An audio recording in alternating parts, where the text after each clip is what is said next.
सलाम दोस्तों, मैं हूं आफ्ताब हुदा और आप देख रहे हैं हमारा यूट्यूब चैनल। दोस्तों, आज हम बात करने वाले हैं हमारे पड़ोसी देश पाकिस्तान के बारे में। दोस्तों, कल पाकिस्तान के एक सूबे खैबर पख्तूनख्वा के शहर पेशावर के अंदर एक मस्जिद में कल बम ब्लास्ट हुआ, यानी धमाका हुआ। दोस्तों, उस धमाके में तकरीबन 55 लोगों की मौके पर ही मौत हो गई और 150 से ज्यादा लोगों की हालत तशवीशनाक है। अब तक की रिपोर्ट के मुताबिक ये बताया गया है कि धमाका हुआ है उसकी जिम्मेदारी तहरीक तालिबान पाकिस्तान ने ली है, यानी कि पीटीपी ने ली है। दोस्तों, साथ में ये भी बताया जा रहा है कि बम धमाका इतना शिद्दत का था कि आसपास की जो बिल्डिंगें थी उनके भी शीशे टूट गए और कई सारे जो आसपास के मकान थे उनमें दरारें आ गई।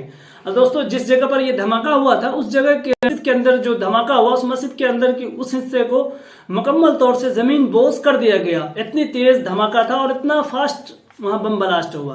तो कई सारे सवाल उठने लगे और दुनिया भर के न्यूज चैनल्स ने इस बात को छापा। हमने भी इस बात को जानने की कोशिश की कि आखिर ये धमाका हुआ कैसे हुआ। वैसे तो हम सब जानते हैं कि पाकिस्तान के अंदर आए रोज धमाका होता रहता है, कभी बम ब्लास्ट होते हैं, कभी कोई किसी का हत्या करके चला जाता है, तो कभी हमारे भारत का मिसाइल भी पाकिस्तान के अंदर गिर जाता है और फटता नहीं है। अगर फटता तो बात और भी बढ़ सकती थी। लेकिन दोस्तों, यहाँ पर एक पॉइंट टेबल है और हम आज इस गुलथी को सुलझाने की कोशिश करेंगे कि आखिर हमारे पड़ोसी देश पाकिस्तान के अंदर ही क्यों बम धमाका होता है। हमारे भारत के अंदर इतनी बड़ी आबादी है, इसके बावजूद हमारे भारत में आज तक आप देखेंगे कि मंदिर तो छोड़े, आप दीगर चीज छोड़े, हमारे मस्जिदों में भी कभी धमाका नहीं हुआ।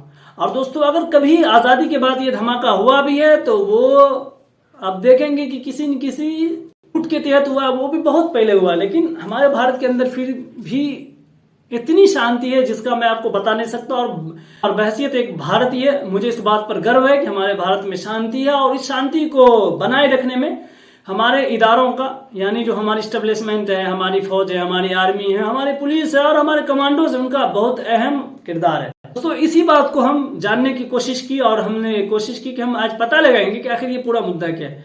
दोस्तों, मैं आपको बताता चलूं कि पाकिस्तान के अंदर आए रोज तो धमाके होते रहते हैं, लेकिन अब जो धमाके हो रहे हैं वो ज्यादा खतरनाक हैं।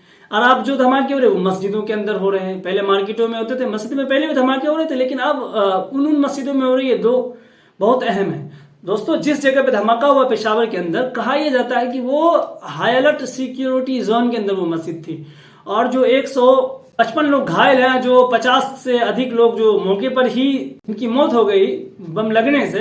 दोस्तों, कहा जाता है उनमें से अधिकतर का ताल्लुक पुलिस से था, पुलिस के इदारों से था और अक्सर लोग पुलिस वाले थे। तो दोस्तों, यहाँ ये बात समझ से बाहर है कि अगर हाई अलर्ट सिक्योरिटी जोन के अंदर मस्जिद के अंदर धमाका हो रहा तो मतलब है कुछ ना कुछ तो दाल में काला है। और दाल में काला क्या है, मैंने दोस्तों से बात करने की कोशिश की। उनमें से हमारे 2 दोस्तों से मेरी बातचीत हुई। उन्होंने मुझे बताया कि हाँ, धमाका आए रोज होते रहते हैं। मैं आपको एक बात क्लियर करता चलूं, हो ना कोई मेरे इस यूट्यूब चैनल के इस वीडियोस को रिपोर्ट कर दे तो मैं आपको बताता चलूं कि मैं जो खबर आपको दे रहा हूं, मैं ये खबर पाकिस्तान के जो बड़े बड़े मीडिया चैनल्स उनसे लिया है। फिर हमने इस खबर को बीबीसी से लिया और फिर इसी खबर को हमने अपने आज तक और न्यू भारत वर्ष से इस खबर को मैंने लिया है। फिर तमाम चीजों को मैंने इकट्ठा करके आपके सामने रखने की कोशिश की है। तो अगर कोई मेरे इस वीडियो पे आपत्ति है तो वो पहले वहां जाकर के भी इन खबरों को देख ले, ताकि जो बात मैं कह रहा हूं वो बात उन खबरों से बिल्कुल मिलती जुलती है। दोस्तों, अब आइए हम बात करते हैं कि आखिर ये बम धमाके बार बार होते क्यों हैं। दोस्तों, कहा यह जाता है कि अगर घर का चौकीदार ही चोर से मिला हो तो घर कब के लूट जाता है। और दोस्तों, ये कहानी बिल्कुल पाकिस्तान के अंदर पाकिस्तान की फौज से, यानी कि वहां के सेना से मिलती जुलती है। दोस्तों, मैं ये बात आपको अपने असल उसुक से नहीं कह रहा हूं, मैं बीबीसी के रिपोर्ट के अनुसार मैं आपको बता रहा हूं, CNN के रिपोर्ट के अनुसार बता रहा हूं, DWA के रिपोर्ट के अनुसार मैं आपको बता रहा हूं। दोस्तों, वो बड़ी बड़ी न्यूज चैनल्स जो दुनिया भर के बड़े बड़े लोगों की बड़ी बड़ी संस्थाओं के बारे में जानकारी रखते हैं, मैं उनके हिसाब से आपको बता रहा हूं। दोस्तों, माना यह जा रहा है कि जो पाकिस्तान के अंदर पिछले 10-11 महीनों से 10 महीनों से हमला बढ़ गए, उसके पीछे कहीं न कहीं पाकिस्तान की फौज का ही हाथ है। दोस्तों, आइए पहले हम इस गुलथी को इस एंगल से समझते हैं। ठीक है दोस्तों, पिछले साल यानी कि 2022 के अंदर मार्च में जो वहां के प्राइम मिनिस्टर थे इमरान खान, उनके खिलाफ रजीम चेंज हो जाता है। उसके बाद दोस्तों, रजीम चेंज के बाद होता क्या है कि उनको सरकार से हटा दिया जाता है, नो कॉन्फिडेंस मोशन आ जाता है, फिर इमरान खान की सरकार को हटा दिया जाता है और उसके बाद उस शहबाज शरीफ की सरकार को लाया जाता है। शहबाज सरकार के बारे में यह माना जाता है कि अमेरिकी कठपुतली है। दोस्तों पहले मैं पिछले 8-9 साल से इस पे रिसर्च कर रहा था और पाकिस्तान के ऊपर मैंने बहुत रिसर्च किया, फिर मैंने जानने की कोशिश की कि ये पूरा मामला क्या है। मैं आपको आने वाली वीडियोस में जरूर ये बात बताता चलूंगा एक एक करके, क्योंकि अगर मैं इसको पूरा खोलूं तो शायद के बहुत ज्यादा टाइम हो जाए और ये वीडियोस लंबा हो जाए। तो दोस्तों शॉर्ट वीडियो में आपको बताता चलूं कि जब से इमरान खान की सरकार हटी है तब से पाकिस्तान के अंदर हमले बढ़ गए हैं और माना यह जा रहा है कि ये जो हमले बढ़ गए हैं वो इमरान खान से जो फौज की दुश्मनी चल रही है, इस पे मैं एक अलग वीडियो बनाकर मैं आपको बता दूंगा कि जो इमरान खान है उनको क्यों फौज से इतनी एलर्जी है और फौज को क्यों उनसे इतनी नफरत है। हत्ता कि माना जाता है कि इमरान खान को फौज से कोई नफरत नहीं, लेकिन फौज को इमरान खान से नफरत है क्योंकि इमरान खान फौज की बात नहीं मानते थे, जिसकी वजह से उनके खिलाफ फौज ने उन तमाम पार्टियों को इकट्ठा कर दिया जो पाकिस्तान के अंदर छोटी छोटी पार्टियों में तकसीम थी, बांटी हुई थी। लेकिन दोस्तों बात यही नहीं रुकती, अब हमले बढ़ गए हैं और आप जानते हैं कि जब देश के अंदर किसी भी जगह पर जब वहां हमला बढ़ जाता, जब वहां गैर यकीनी सूरत हाल होती है, वहां आतंकवादी हमले होने लगते हैं, तो वहां सबसे बड़ी जिम्मेदारी जो वहां की सिक्योरिटी एजेंसीज की होती है। जैसे हमारे भारत के अंदर है, हमारी सबसे पहले हमारी जो है फोर्सेस है उनकी है, पुलिस की है, रेंजर्स की है, उसके बाद दोस्तों जो हमारी एजेंसी है उनकी जिम्मेदारी रहती है। और हमारे यहाँ यूं ही नहीं दोस्तों, हमारे यहाँ कोई भी कहीं भी कोई मीटिंग होती है जो हमारे देश के खिलाफ हो तो हमारी एजेंसीज के लोगों को पहले से ही इस बात की जानकारी होती है। लेकिन दोस्तों पाकिस्तान के अंदर ऐसा नहीं है।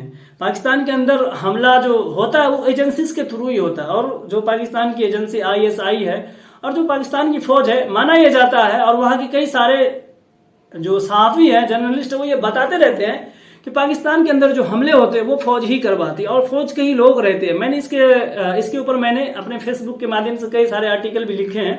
मैंने जानकारी देने की कोशिश की है कि ये पूरा मामला क्या है और कैसे चलाया जाता है। दोस्तों ये पूरा मामला ये है कि जो हमले हो रहे हैं वो इमरान खान को दबाने के लिए हमले हो रहे हैं और ये कोशिश की जा रही है कि किसी भी कीमत पर इमरान खान दोबारा से पाकिस्तान के प्राइम मिनिस्टर न बने। नहीं तो सबसे पहले तो वो फौज के अंदर जो बैठे हुए काली भेड़िए हैं वो उनको खींच कर बाहर करेंगे और फौज को पाक साफ करेंगे।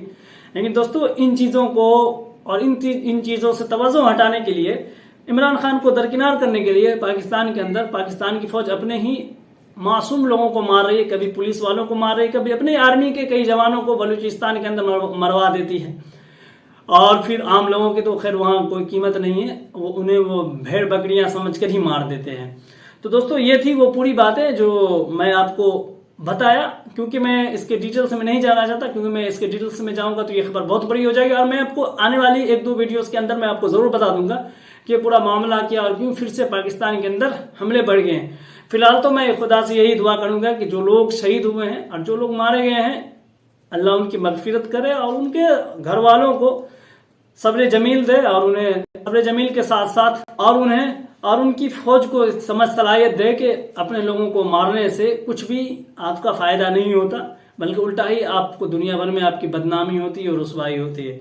तो दोस्तों ये थी, और मैं फिर से जाते जाते बताता चलूं कि 55 से ज्यादा लोग जो है मौके पर ही मारे जा चुके थे और 150 से अधिक लोग गंभीर रूप से घायल हैं, जिनके मरने की आशंका 75% है। तो दोस्तों कैसी लगी आपको ये मेरी वीडियोस, आप हमें कमेंट में जरूर बताएं। अब तक के लिए इतना ही, मिलते हैं फिर अगली वीडियोस में, तब तक के लिए खुदा हाफिज।